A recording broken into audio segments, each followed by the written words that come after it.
Chapitre 2. L'enterrement. Camille et Madeleine arrivèrent un matin pour l'enterrement de la poupée. Elles étaient enchantées.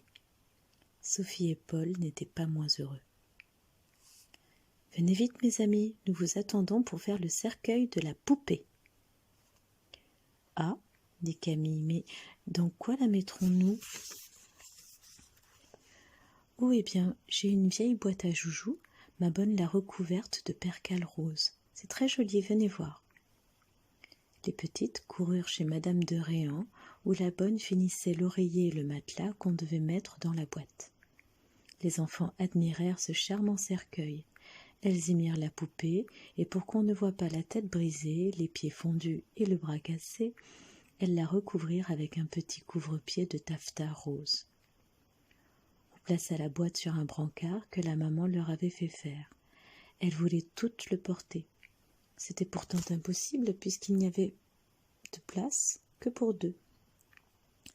Après qu'ils se furent un peu disputés, on décida que Sophie et Paul, les deux plus petits, porteraient le brancard et que Camille et Madeleine marcheraient l'une derrière l'autre devant, portant un panier de fleurs et de feuilles qu'on devait jeter sur la tombe. Quand la procession arriva au petit jardin de Sophie, on mit par terre le brancard avec la boîte qui contenait les restes de la malheureuse poupée. Les enfants se mirent à creuser la fosse, et ils descendirent la boîte, jetèrent dessus des fleurs et des feuilles, puis la terre qu'ils avaient retirée. Ils ratissèrent proprement tout autour, et y plantèrent 2 lilas. Pour terminer la fête, ils coururent au bassin du potager et y remplirent leurs petits arrosoirs pour arroser les lilas. Ce fut l'occasion de nouveaux jeux et de nouveaux rires parce qu'ils s'arrosaient les jambes, qu'ils se poursuivaient et se sauvaient en riant et en criant. On n'avait jamais vu un enterrement plus gai. Il est vrai que la morte était une vieille poupée sans couleur, sans cheveux, sans jambes et sans tête, et que personne ne l'aimait ni ne la regrettait. La journée se termina gaiement, et lorsque Camille et Madeleine s'en allèrent, elles demandèrent à Paul et à Sophie de casser une autre poupée pour pouvoir recommencer un enterrement aussi amusant. Chapitre 2. Chapitre 3. La chaux.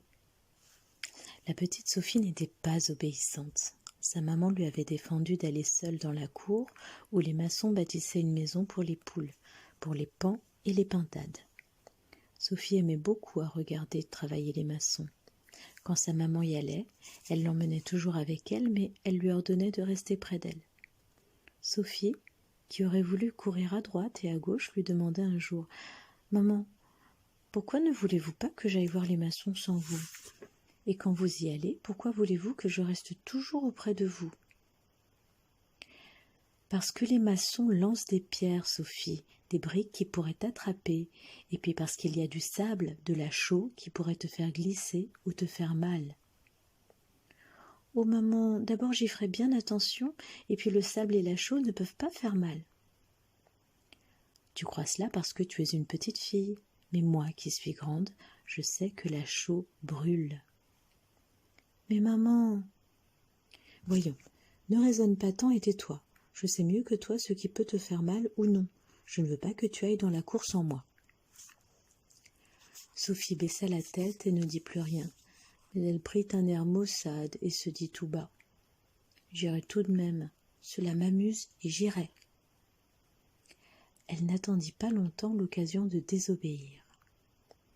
Une heure après, le jardinier vint chercher Madame de Réan pour choisir des géraniums qu'on apportait à vendre. Sophie resta donc seule.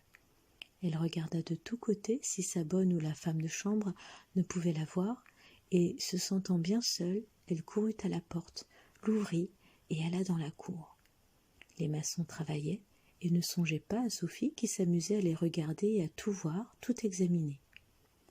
Elle se trouva près d'un grand bassin à chaux tout plein, blanc et uni comme de la crème. « Comme cette chaux est blanche et jolie, se dit-elle. Je ne l'avais jamais si bien vue.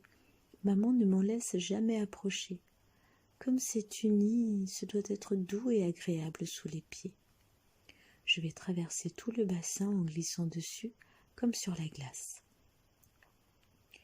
et Sophie posa son pied sur la chaux, pensant que c'était solide comme la terre. Mais son pied s'enfonce. Pour ne pas tomber, elle pose l'autre, et elle enfonce jusqu'à mi-jambe. Elle crie. Un maçon accourt, l'enlève, la met par terre et lui dit « Enlevez vite vos souliers et vos bas, mademoiselle. Ils sont déjà tout brûlés. Si vous les gardez, la chaux va vous brûler les jambes. » Sophie regarde ses jambes. Malgré la chaux qui y tenait encore, elle voit que ses souliers et ses bas sont noirs comme s'ils sortaient du feu. Elle crie plus fort et d'autant plus qu'elle commence à sentir les picotements de la chaux qui lui brûlaient les jambes. Sa bonne n'était pas loin, heureusement. Elle accourt, voit sur le champ ce qui est arrivé, arrache les souliers et les bas de Sophie, lui essuie les pieds et les jambes avec son tablier, la prend dans ses bras et l'emporte à la maison. Au moment où Sophie était déposée dans sa chambre, Madame de Réan rentrait pour payer le marchand de fleurs. « Qu'y a-t-il donc » demanda Madame de Réan avec inquiétude. « T'es-tu fait mal, Sophie ? Pourquoi es-tu nu-pieds » Sophie, honteuse, ne répondait pas. La bonne raconta à la maman ce qui était arrivé et comment Sophie avait manqué à voir les jambes brûlées par la chaux. Si je ne m'étais pas trouvée tout près de la cour et si je n'étais pas arrivée juste à temps, elle aurait eu les jambes dans le même état que mon tablier. Que madame voit comme il est brûlé par la chaux. Il est plein de trous. Madame de Réan vit en effet que le tablier de la bonne était perdu. Se tournant vers Sophie, elle lui dit « Mademoiselle, je devrais vous fouetter pour votre désobéissance, mais le bon Dieu vous a déjà puni par la frayeur que vous avez eue. Vous n'aurez donc d'autre punition que de me donner pour acheter un tablier neuf à votre bonne la pièce de 5 francs que vous avez dans votre bourse et que vous gardiez pour vous amuser à la fête du village. » Sophie eut beau pleurer, demander grâce pour sa pièce de 5 francs, la maman la lui prit. Sophie se dit tout en pleurant qu'une autre fois elle écouterait sa maman et n'irait plus où elle ne devait pas aller. Chapitre 3.